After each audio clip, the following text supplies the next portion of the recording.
not fair what happened. There were 600 articles were created online questioning my integrity from an investigation that was never done, that was dropped immediately. So do you believe the president of the FIA should still be in his role?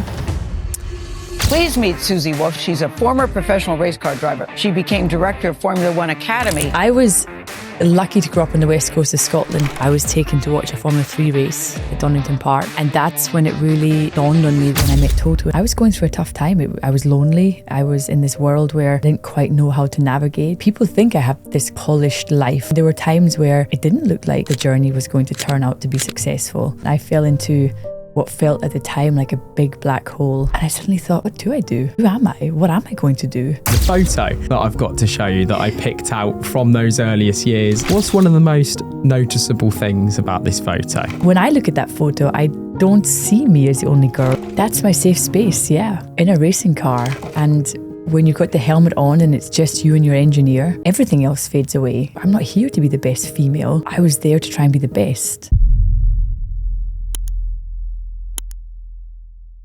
Susie, I'm so fortunate today to not only have you sat opposite me in my van studio in the middle of London somewhere, but I'm fortunate because I grew up in Motorsport Valley. I live about an hour from Silverstone, I'm 40 minutes from Castle Combe, I'm right near Thruxton, and racing's in my blood. I absolutely love it. But you weren't quite as fortunate to grow up as near racing tracks like that as me. So in your own words, who are you and where did you grow up?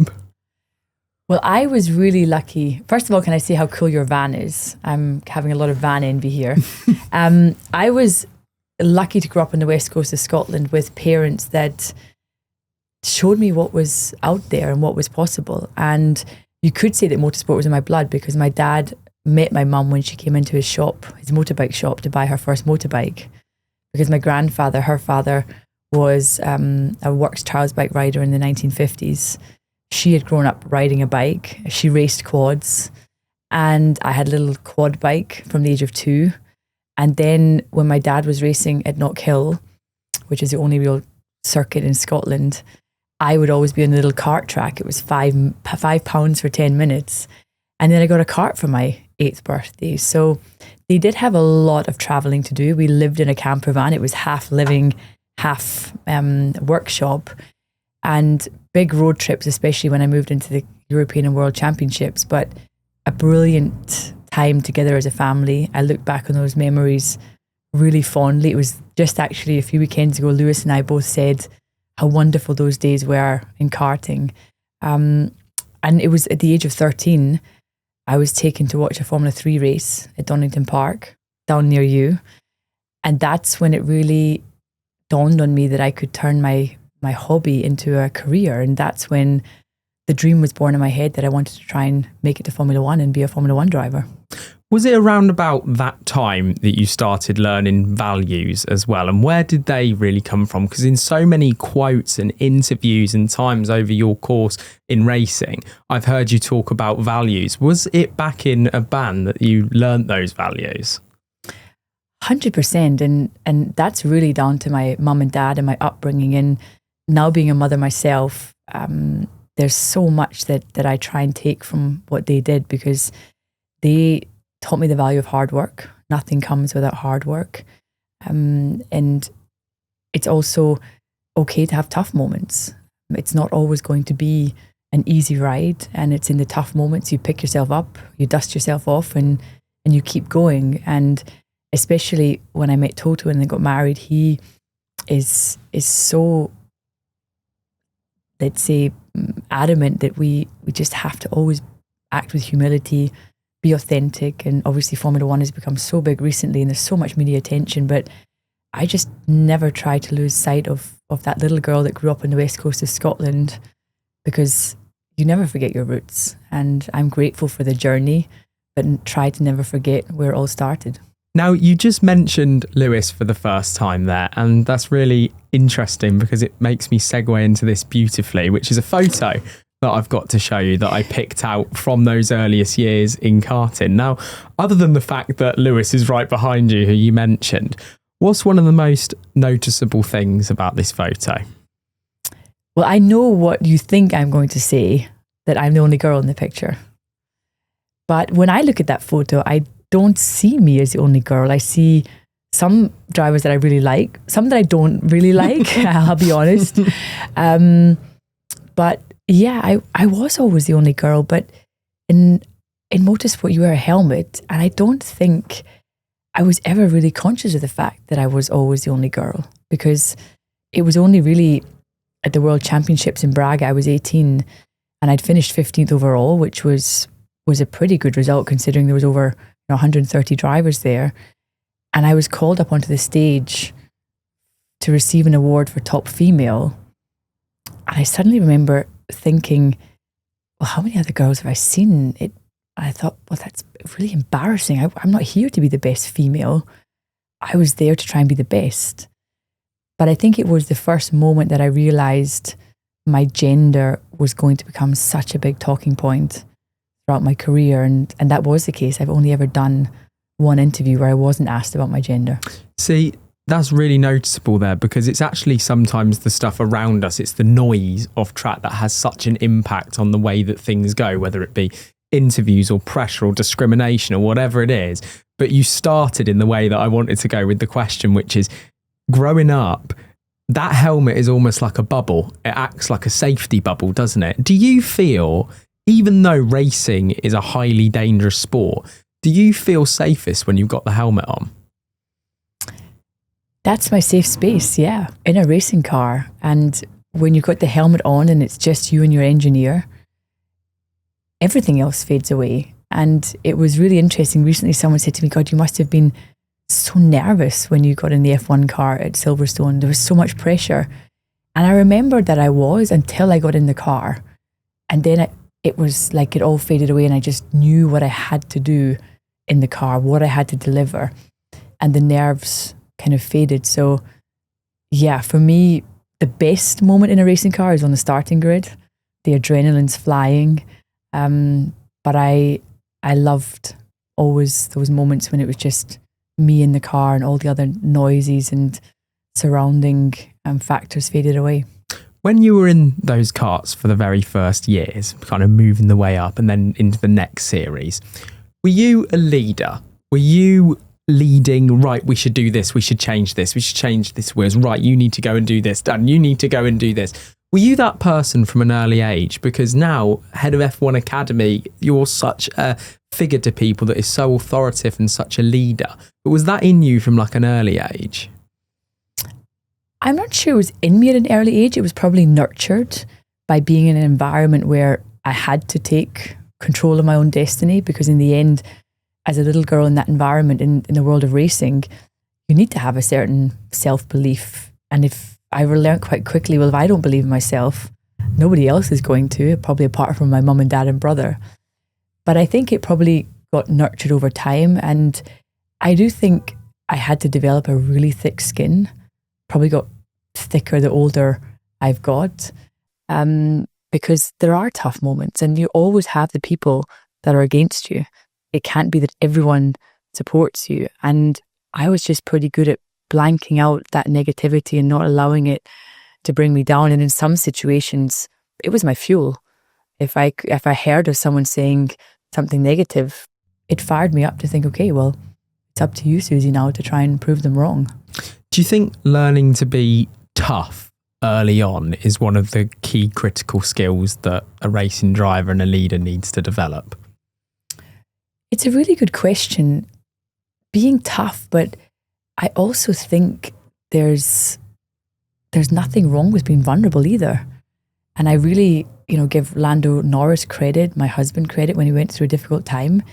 It's important to talk about the tough times, because I think we as humans, we have tough times in our life, some more than others. But I think for people who are deemed so successful, to speak about the tough moments, to speak about the mental challenges, that's good, because it shows others that, well, it can happen to anybody. And I do think that speaking about it when you're in that position can really help people. So yes, you need to be tough, but I also don't think there's any harm in being vulnerable when you do feel that way and being open about it, because I think there's not one way to be. Not everybody needs to be Max Verstappen to win a world title.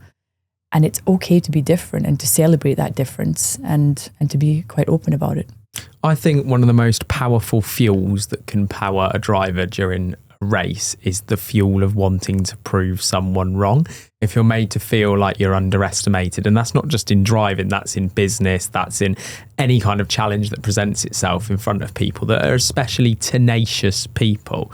Like when you think back, when you were kind of like 13 to 20, did you ever start to notice there was moments where people may underestimate your ability, especially when they could single you out because of photos like that for being different to the other drivers?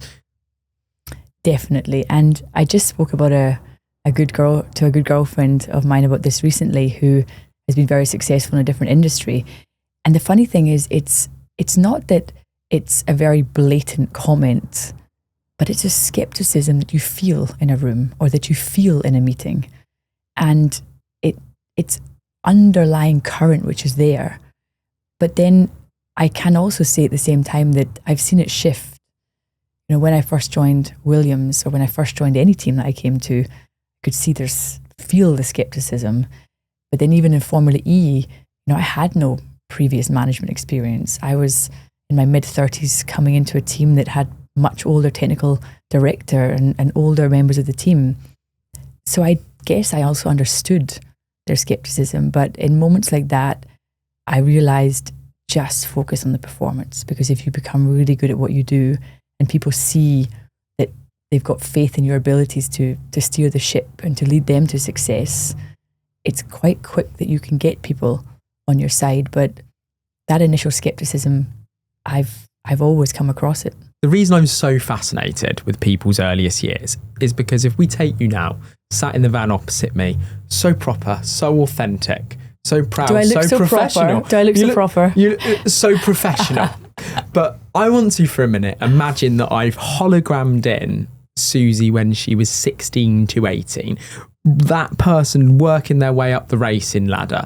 And if I just also picture Toto for a second and what I've seen and know about Toto, is he also presents himself in a way that I would say is proper and prim and professional. And I've seen those moments occasionally, like the famous headphone shot, Smash Them Down, where that just breaks.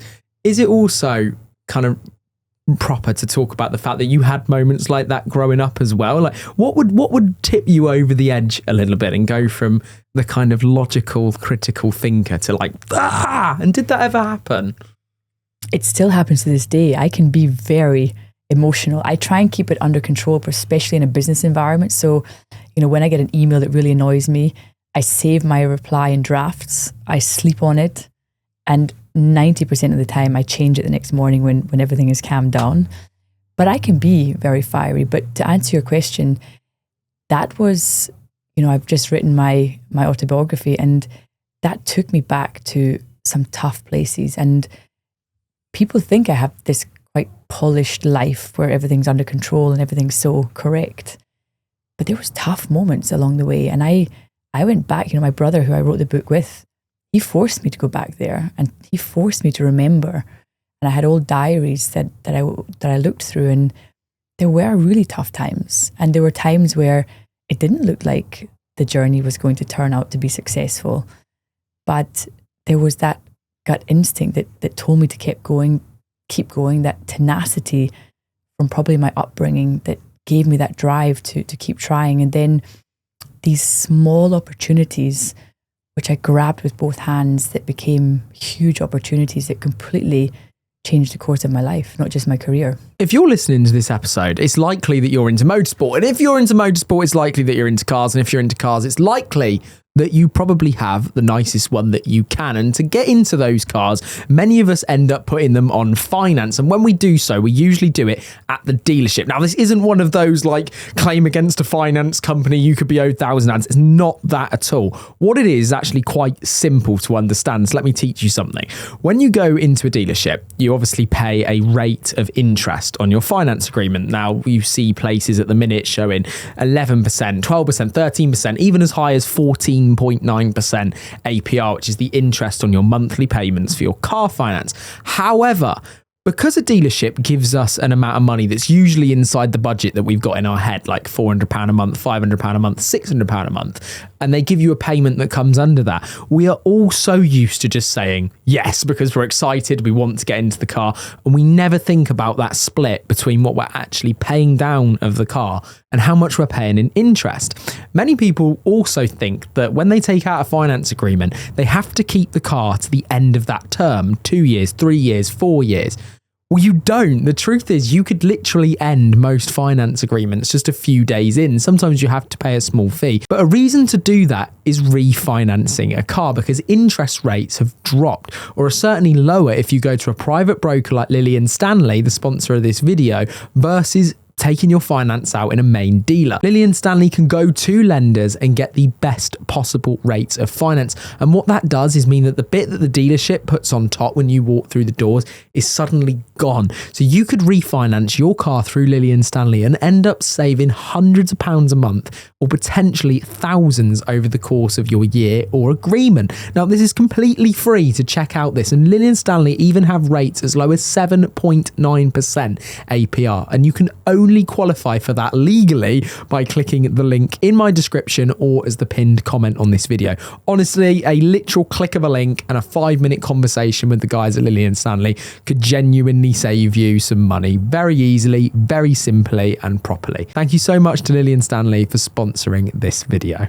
So tell me how many paragraphs, chapters or things in the book went into drafts before being put back in, either by you or your brother or Toto? Well, let's just say I had 9 drafts of the book.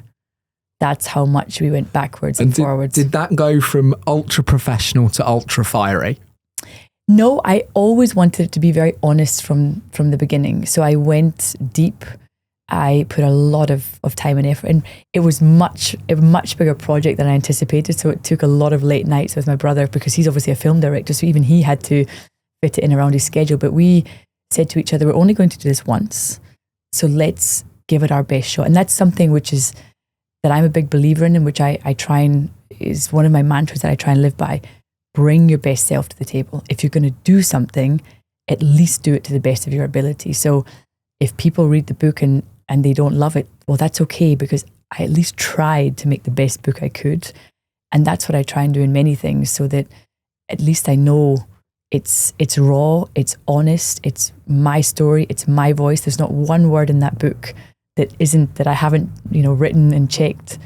And it's in a way, it was a really nice experience, and it's a nice feeling now that I've told the story, and the full story, not just the polished story that you see from a distance on social media. What do you think one of the hardest pieces to write in the book was? Emotionally, it was the letter to my younger self, because I looked at the journey as a whole, and there was moments that I was writing that I realized she, as a little girl, that fearless little girl that had such big ambitions and such big dreams, I don't want to lose her. And sometimes in life, you become a mother, a father, and you become a wife or a husband, and you lose part of yourself naturally, because it becomes about more than just you. But it reminded myself what a fearless little girl that was. And at times I just wanted to hug her. At times I lost her along the journey. I became too influenced by what people thought, what people said. I wasn't sure how to be, how to act. But that's a great thing with experience and with age. You look back and you have more self-confidence in your own journey. But the journey, looking back on it as a whole, was one that, yeah. So if she was sat opposite you now and you could tell her a couple of things, that just those simple sentences may make such a big difference in overcoming having to learn something that you've learned along your way, what would it be? The two, and I mentioned one already, is definitely self-belief. You don't always feel like you can, but never lose that belief in yourself. We're capable of so much more than we think we are. And you've just got to go for it and have that belief in yourself. And the big dreams, have the belief that you can make them happen. And the second one, which was definitely such a big part of my journey looking back, is that grit and tenacity. There will be tough moments. There will be days where you think it's not going to happen, when you think the world's against you, but you pick yourself back up, you dust yourself off, and you get back onto that battlefield and you keep going. So what do you think she would say back to you if you painted a picture of what your life looks like now? That's a very good question. Well, I think she would give me a pat on the back because I made it to F1. I got to drive that car. But I think more than anything, with the contentment I feel in my life now, with the luck I feel in having, a wonderful husband, a great marriage, and a little son and family around me, I think more and more, and that's coming from someone who's pretty ambitious. The real joy comes from the things which are not related to success in your career or wealth. They come from the moments that fill your soul with happiness, and those happiness or those happy moments come from probably things that she didn't realize at the time, because she was so ambitious on achieving certain goals and so focused on the goal instead of the journey to get to the goal. Whereas now, at my age, I have a much more balanced contentment with life. Still the ambition, but much more contentment.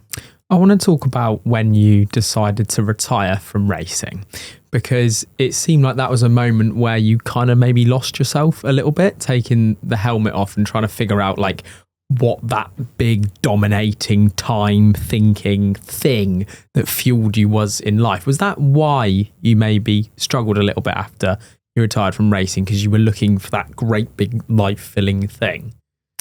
I think to say struggled a little bit would be an understatement. I fell into what felt at the time like a big black hole. And I remember it so distinctly because the decision to stop was easy. But then I had gone with Toto to a sponsor dinner, and the gentleman sitting next to me said, well, what do you do? And I suddenly thought, what do I do? Who am I? What am I going to do? And as exciting as it was to have a blank sheet of paper, and very grateful for the fact that I didn't need to quickly get a job to pay a mortgage, so I had that luxury of time. But I also was so unsure of where the journey should go. I was interested in fashion, but realized quite quickly that's a tough business to make work. And I was so adamant that it wasn't going to be in racing, because Toto was already in Formula One by that time, that I probably didn't see what was right in front of me. But I remember being really lost, and it took time to figure out what I was going to do. And I definitely relied heavily on my gut feeling, and more at the beginning, what didn't feel right that I could put to the side before knowing what actually felt right. What was one of the moments that gave you a little bit of hope, that shined a light that you thought, oh, I could grab onto that as you kind of come out of that? I had been approached by Gilles de Pastor to run his Formula E team, and it was quite frankly a ludicrous thought at the time. I had no management experience, and I didn't even understand why he asked me. Do you understand now? Yeah, we became great business partners. We got on really well, and the Formula E journey was a huge success together. So, and it was less boring than you thought at the start. Way less boring, and real credit to Gilles though, because he must have seen something that he thought was, or that I had the ability, but he put a lot of trust and faith in me originally, and thankfully I was able to pay that trust and faith back. But yeah, I think I jumped into something which a couple of times I thought, what have I got myself into here? But I get comfortable in the uncomfortable. I love pushing myself out of my comfort zone, of learning new things, of being challenged. And I have that competitive nature. So not only was I trying to get the racing team winning, I also had a balance sheet to suddenly worry about to get the business back to a healthy state. And it was funny, when I was looking for pictures to put in the book, I was looking through all my Formula E years, and I just looked permanently exhausted because, Jack, my little son, was small. I was trying to juggle everything. And I look back and think, God, that they were brilliant years, but they were also tough years. Exhausted but happy? Exhausted but really happy. Yeah, because I was chasing something, but it was hard juggling it all. And that's why, as as a mother, it's not easy. It's not easy just being a mother. That's already a tough job. But trying to combine it all, I wish I had the perfect plan to pass on, but it was challenging. Do you get frightened of not having anything that puts you under pressure? You've really hit on something there. I hadn't ever thought of that, but now that you mention it, I remember when we sold the Formula E team, I said to Toto, I'm taking 3 months off. And I bet you're miserable. I need time to recover, to just enjoy. And after 6 weeks, I was diving straight back in. I am. Yeah, you're absolutely right. Something I see in so many people that sit opposite, and myself, to be fair, which I still don't understand, and I think it's fine not to understand it, is when you get asked the question, like, why are you doing that? Like, your time's already full, your diary's already full, you don't need to. Why? Are you any close to figuring out what that why is? I guess, I mean, I'm quite a bit older than you, so you start to learn more about yourself the older you get. But I think you're absolutely right. I need a challenge. I need that pressure to achieve something. For me, the frightening thing is an empty day, especially if Toto's working, Jack's at school. I'm like, an empty day? What am I going to achieve in this empty day? How am I going to structure the day? And it's only on the weekends or time off that I can really relax. But I think that's maybe built into us, no? We have to just accept that that's how we are and embrace it. It is how a lot of us are, but sometimes it can also frustrate you that you can't just be happy in the unpressured moments, because sometimes that pressure leads to stress, that stress leads to illness and like all kinds of things. And I feel like so many people operate on such a fine knife edge, but that knife edge can often be like where the success is. And that's a little bit like when I look at Max or George's performance in Singapore, is like they operate on such a fine knife edge, and that seems to be all along like where all of the success is. And talking about like where all of the success is, I want to look at F1 Academy for a minute. And I actually watched one of the races in Singapore because a friend of mine and fan of the podcast, Andy Bruce, his daughter Megan was racing at Singapore on the back of the grid. She absolutely admires you. But they really hit home when I spoke to them prior to you coming on today about the fact, and I didn't really realise just what a poor position W Series was in. And obviously you come along with F1 Academy. F1 Academy is like flying compared to what W Series was. What do you think is one of the key differences along that knife edge to why it's successful? Well, I don't want to talk W Series down, because obviously I was able to learn from their failures. And it opened a door. Exactly. The biggest difference, and I don't want to take credit for the success of F1 Academy, it's owned and run by F1. And that is a fundamental difference. You have the pinnacle of the sport investing. You know, when I had this huge vision to get the F1 teams on board, to race alongside F1, I could pick the phone up and more often than not, people were willing to not just take the call, but say, okay, yeah, let me hear you out. And all 10 teams signed up to support F1 Academy. And when I went to Stefano and said, I want to race with F1, the race promotions team within F1, we managed to put a calendar together. And it's not as simple as you would think, because there's only so many race slots. But I have the full support from within the ecosystem. And when I decided to bring all the assets in and commercialize them, initially I was going out trying to just sell a vision, but I had the support of the F1 commercial team behind me. And then I was very lucky in that some brands that were entering Formula One, because of the momentum also women's sports had over the last 3, 4, 5 years, you know, PepsiCo with their Gatorade brand, Tag Heuer, American Express, they came to the table and they said, well, we want to enter F1, but absolutely F1 Academy at the same time. There's no question to do one without the other. And that commitment from the brands showed what value we brought to the table as a support series, and really was a validation to Formula One that it was the right thing to do. So I don't take all the credit. It really was, I think, the ecosystem that believed in F1 Academy, that supported it and has allowed this huge momentum. I mean, in Las Vegas, a Hello Kitty collaboration, we are disrupting, we're smashing down this preconception that you can't be a girly girl to love racing. Well, we have such a big young female fan base now in F1. 42% of the global fan base is female. The fastest growing fan demographic is the 18 to 24-year-old female. We want to show her it's not pink or racing cars. It's not Hello Kitty or McQueen. Both can live. in the same world and complement each other. It's not one or the other. And I think this idea that it's only tomboys that love racing, we are on a really good way to change that whole perception of it just being a man's world.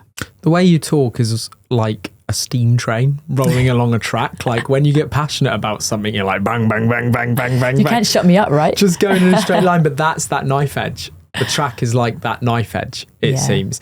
Is there a reason that most of those races are held on street circuits, like Singapore? Well, I don't make it easy for the drivers because you're right, they're on street circuits. It's Singapore, Montreal, Las Vegas. But it's more to do with, I'm trying to hit 3 continents so that we very much are a global championship, that we reach the audiences and the fan base on each continent. And then it's very much how to put a calendar together that has consistency over, not too many gaps in between. Obviously, F1 has other support series, and if F2 and F3 are racing, for example, very difficult for me to be on the same weekend because there's simply not enough slots on the weekend, and I don't want to race at 8 a.m. before the gates are even open. So there's a lot of different challenges to putting the calendar together. And the poor drivers, they have to do a lot of prep because the street circuits are so limited track time. But I think it's something which can help them, build up their ability to learn circuits quickly. And it's an F1 circuit in the end. Who knows how helpful it might be further on their journey. Are the cars fast enough to attract all of the audience that you want to? Very good question. Should the cars be quicker? We want to stay within the motorsport pyramid. So the car is an F4 car, which means drivers can do dual programs. Girls can race in F4 in Italy and Germany and in the UK. Do we want to create a car which is out within that pyramid? My worry of going to a quicker car, how do the drivers fund themselves through F4 to get ready for the quicker car? I don't think we have a strong enough, let's say, talent pool yet that we can move up a level and expect the young drivers to be able to fund themselves, because obviously that step from karting into cars, it's expensive and we take away that financial barrier. But do you think with the things that you talked about and that train moving forwards that is going to change? It could be in the future. We just had a working group on F1 Academy. Do we make the cars quicker? Do we make it something which is much more of like a female Formula One? But the consensus was very much, we need to build the foundations first. We need to get more women, talented women, racing for the best to keep rising. So it's something that can be explored in the future. But I think in the short to mid-term, F1 Academy is at the right level to help those young girls from karting come up. And then we can, propel the best ones further up. See, there's certain drivers that stand out for everybody, whether you're a team principal, a fan, whoever. And for me, I remember being at Silverstone, I think it was in 2021. I think it was the year Joe crashed and had that horrendous crash at the end of the straight. And I met Jamie Chadwick for the first time. I was just past the corner where Max went off.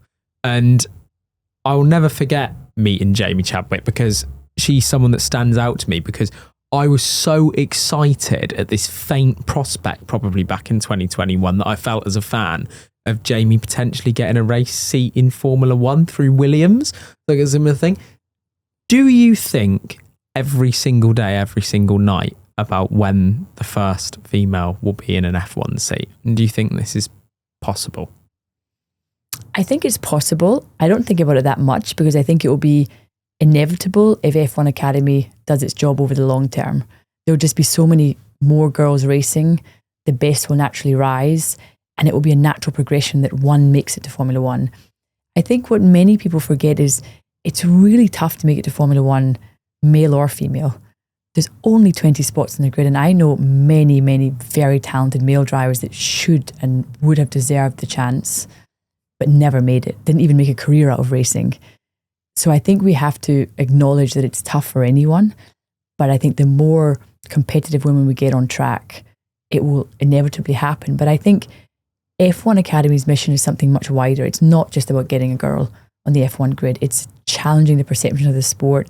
But if that was my perception, that was my perception, that it was about getting a girl on the F1. Then I need to do a better job in my comms. No, well, in that sense, this is why I do this, because it gives the opportunity for me to be very real and honest and say I think that's probably still a perception of a lot of fan bases, because in fan bases you have core, medium, and then wide, like the ones that just dip in and out of conversations. Explain to me in the simplest terms then why that's not the goal of F1 Academy and what that difference is. F1 Academy is about challenging the perceptions of the sport. It's about speaking to that new female fan base. It's about speaking to the next generation and showing them that they have a place in our sport, because the young F1 Academy drivers, they're role models. You know, you go to a Grand Prix or you switch on F1 TV, or your broadcaster might be showing our highlights. You see a young girl zipping up a Ferrari race suit and jumping in what looks like a miniature Ferrari Formula One car. That's such a powerful image. And we need more entering the sport for the best to rise to the top.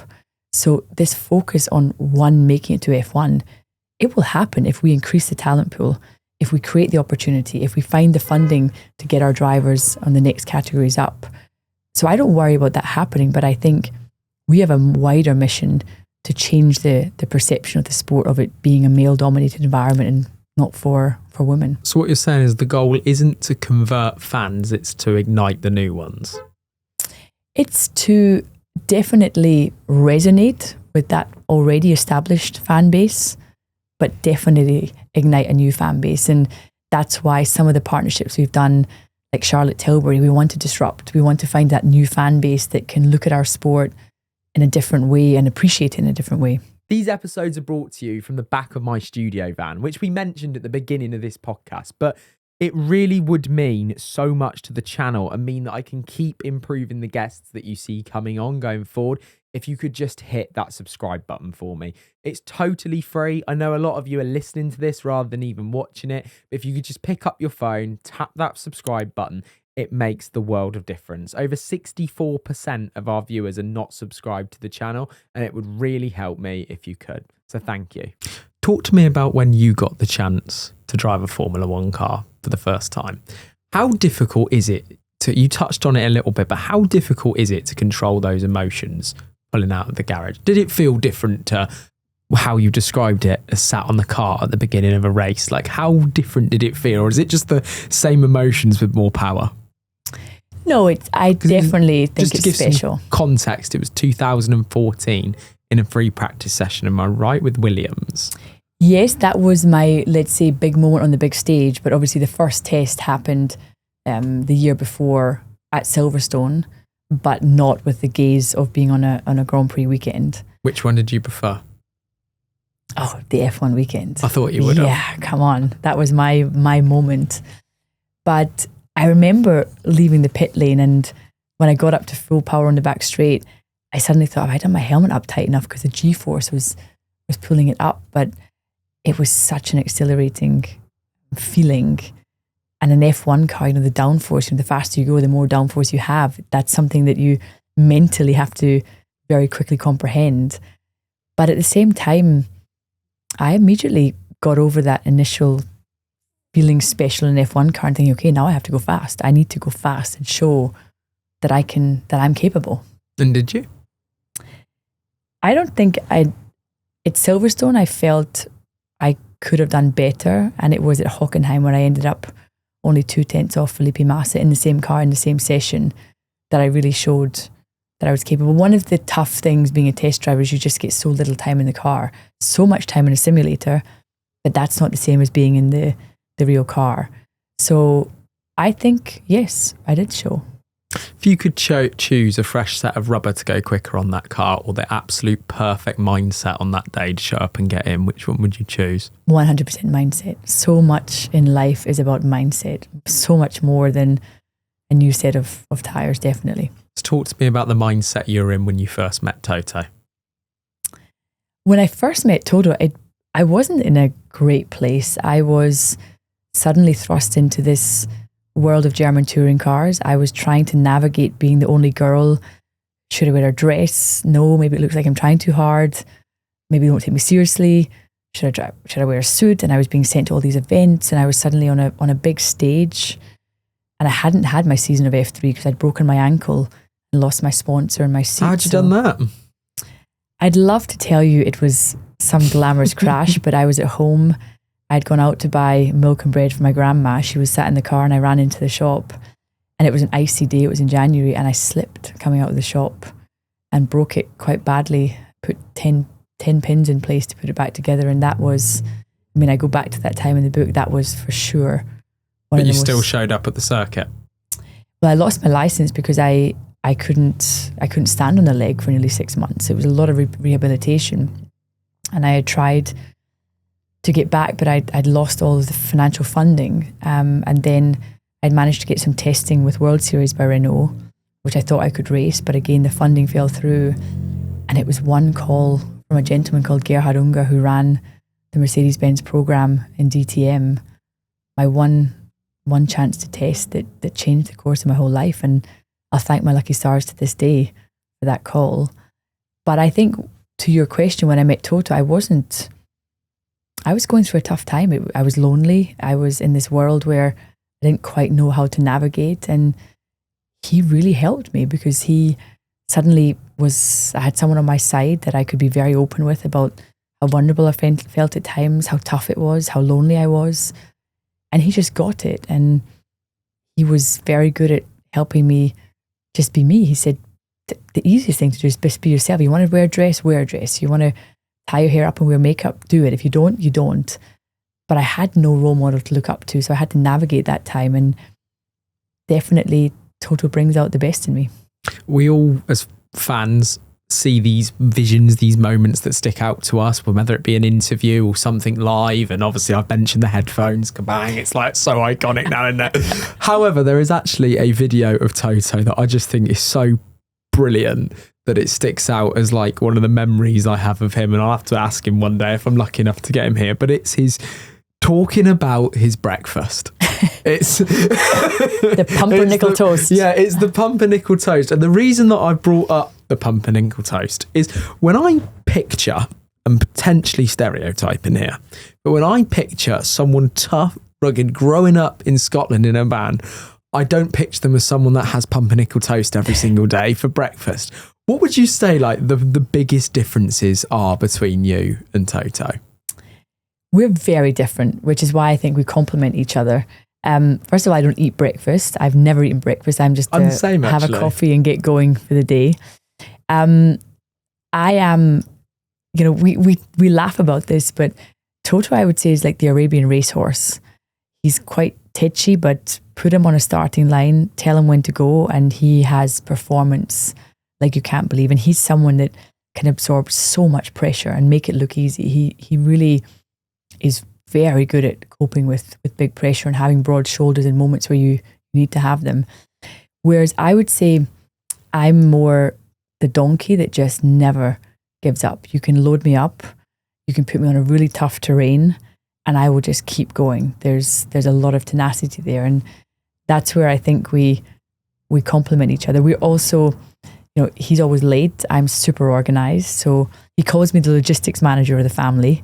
That surprises me, actually. Yeah, because the kind of German heritage. Yeah, everyone pictures that straight, clean-cut arrival on time. There's Greenwich time, there's Central European time, and then there's Toto time. And it's always like 15, 20 minutes after either of those. He's definitely not so good with his timekeeping. When you and Toto come back from a race, say Abu Dhabi 2021, or a situation, something extreme pressure. Let's not go back to Abu Dhabi 21. I try not go back there. But is that not just because of what happened on track, but is that because of off tracks? That must have been super hard, like dealing with that, the aftermath, right? Like the emotions. Because you talk about you're the donkey that just keeps going, and Toto can load himself up with pressure. But is it moments like that you learn that the most about yourself? Definitely. I was so upset in Abu Dhabi, and not because Max won. He was a deserving champion. It's nothing against Max. It was the way it happened, the fact that Lewis was so deserving on that day. He was the better driver. He was winning that race. So it really upset me, but Toto's really good about getting his emotions in check quite quickly. And even when Lewis left for Ferrari, I got upset quite quickly as to how it was done. But he said, we're going to be okay. You know, we're going to be friends with Lewis, and this is all going to be okay. Just give it time. And he's really good at always seeing the bigger picture and not allowing his emotions to overrun. I mean, you mentioned the throwing of the headphones. There's also Terror Toto, where he can be really angry and really, I don't want to be the other person on the table when he's in that mode, but he's pretty good at keeping the emotional side in check. The reason I asked you about that race wasn't for you to get into what happened on track. It genuinely was because I think people see you guys as such a power couple in Formula One. Like, there's so many people that if they and their partner both love racing, and it's like, we want to be those guys. But like, do you ever like have to tell each other like it's time to switch it off to when you get back? Because otherwise, will you just become consumed by a moment like that? No, because we are pretty good. I mean, what maybe surprises people, we are just a normal couple. I can sense when Toto's head is full and he doesn't want to talk about racing, and he can sometimes come back from a tough weekend. Jack and I are waiting for him, and you know, we can sense that he doesn't want to talk about racing. He wants to hear about our weekend or something completely different, and it would only be on a Tuesday, Wednesday that it starts to come out how tough it was. But I think we're so in tune with each other, and I promise you, our marriage is so much better than only talking about racing. But in the same time, the mundane things that normal couples have to deal with, logistics, the family logistics. But there's many topics that interest us outside of racing. But of course, racing is a topic that we talk about as well. It consumes all people, all things, all tracks from all different backgrounds. But I mentioned that statement, power couple. Then you must have heard it a million times described. It doesn't sit so easy with me. I don't see us. Is that because of the humble side? Does it make you feel awkward talking about that? Like power couple, we're lucky that we both have a shared passion for racing. So we both work in racing. We're both very ambitious. We support each other. But this idea of a power couple just doesn't feel like it fits us. Well, when someone rises to the top or is seen as that by that wide audience, not that core audience, often others try and take them down. And in December 2023, the FIA, Formula One's governing body, announced it was launching the investigation I'm sure you've had to answer a million times into the possible conflict of interest between yourself and Toto. And on a tiny scale, I have to sometimes deal with, because I run multiple businesses, like, oh God, like I'm trying to get this one involved with this one. And sometimes I just feel like Piggy in the middle, and I'm just like, this would just be easier if you just both buggered off. Like, how angry were you at what happened there? Like, how did you show that emotion, like when you first found out that had happened? I think initially it wasn't anger, it was disbelief. Because I mean, I hold myself to very high standards. I would never put myself in a position where I'm sharing confidential information. But what confidential information was there? You know, what did F1 Academy have to do with Toto running Mercedes and F1? It's a completely different organization than F1. So there was disbelief, and then that turned into real anger when it actually wasn't a proper investigation. And then, you know, all the teams stood up and backed me. All 10 within 2 days. And that was a moment that really not shocked me, but made me realize that, wow, it was humbling in a way, but it also gave me the ignition to say, well, that's just not fair what happened. You know, 600 articles were created online questioning my integrity from an investigation that was never done, that was dropped immediately. I just felt that it wasn't right. And you still have to then answer questions on it to this day, because that embryo, that thing was created. And I get the sense that you're potentially similar to me in the way that when I find something, people like to say, what gets you the most angry in life? Like what makes you close to like blood boiling, Ben? I say, when someone's being illogical and I can't understand why. Like when someone is doing something purely illogical and I can't make any sense of it whatsoever, that almost makes me so furious. It's unbelievable. Is that almost similar to what happened there, that you just couldn't understand the why to that situation, or did you understand the why? It's not that I understood the why, and something I often do in business is I try and put myself in the other person's shoes and to think, okay, why? And you're completely right. For me, there was no logic. And if there was a belief that something was wrong, we'll do an investigation. And I'm completely fine with an investigation happening because I'm so sure that there was nothing wrong. But I was also able to quite quickly move on from it. But, you know, I decided to file a criminal complaint, and that's a process that's ongoing. And sometimes I just think in life you have to stand up when you think something's not right. But to your point of people being illogical, sometimes people just have different perspectives. And quite often when I hear also people's opinions on F1 Academy, I have to think, it's so interesting that you have such a different viewpoint or a different standpoint. But it's quite often that we're shaped by our own experiences, by our own journeys, and some people are just sometimes on a completely different planet, and you just have to accept that that's how it is. And obviously in the wider world now, there's so much going on out there that I don't understand, that I have to just kind of distance myself from it. What's the number one thing a racer loves to do? Something that involves competition. Winning. Yeah. Well, I don't always get to win everything I do, but I definitely can turn any small thing, even a game of Uno with my son, becomes a big tournament, and it's always about who can win in the end. So I think that competitive nature is in us, and we always love to challenge ourselves. But this situation, does this apply to that?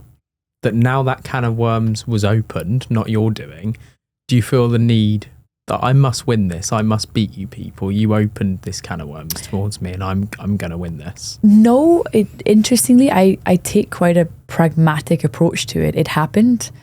I felt strongly that I had to step up, but I don't feel I have to win at all costs. I just want accountability and transparency. Would 18-year-old Susie have handled it differently? Yes, she would have been much more emotional. She'd have gone mental. She would have gone crazy. But no, I've moved on from it. The process is happening and it is what it is, but I'm not brought down by it like 18-year-old Susie probably would have been. You actually amazed how much you've changed since 18-year-old Susie? Well, I guess life is a journey. We all are on this journey where our experiences add up. As we get older, I think you get more contentment, you get more self-confidence, particularly, I don't know if I can only speak as a woman, but I'm very different to that 18-year-old girl, but she's still there. Do you think things like running that Formula E team, a real pivotal moment if you talk about your leadership journey, do you think they're the moments that make you not flip out and lose your stuff now? Learning leadership. Because when you learn leadership, you often learn to do the thing that you said with your emails and the drafts, which is to just wait, just tap the brake pedal a little bit more than maybe you're used to doing in life up to that point, because you were very much on the other pedal. I do think so, but I also think it's about the hard lessons along the way that teach you, because everyone thought that I would run to Toto for advice all the time, but I had to find my own feet. I had to find my own management style, my own leadership style, and I had to make my own mistakes, because I think it's only during the mistakes and the failures that you really get taught the lessons, because somebody can tell you, but it's only by doing that you're really gaining the experience. So I do think that those mistakes that you make are important parts of the journey, because that teaches you what you don't want to do again. And I've been very lucky to be surrounded by successful people and to be at dinners with people I respect that run big companies, and you're a sponge. You soak up, you see qualities that you think, I really like that in that person, male or female. And that's why when people tell me, what celebrities you look up to, the people I respect the most, sometimes you never heard of them. But I think in everyday people you meet, when you meet successful people, there's traits that you can really admire and take back and force yourself to look at in your own sense of where you can improve. Does it concern you that situation happened with the FIA, yet you have to work with the FIA with F1 Academy? I don't. Oh, F1 Academy is not an FIA championship. I have zero contact with the FIA. I never had contact with the FIA. That's why it was I didn't know that. That's why it was even more absurd. I have nothing to do with the FIA.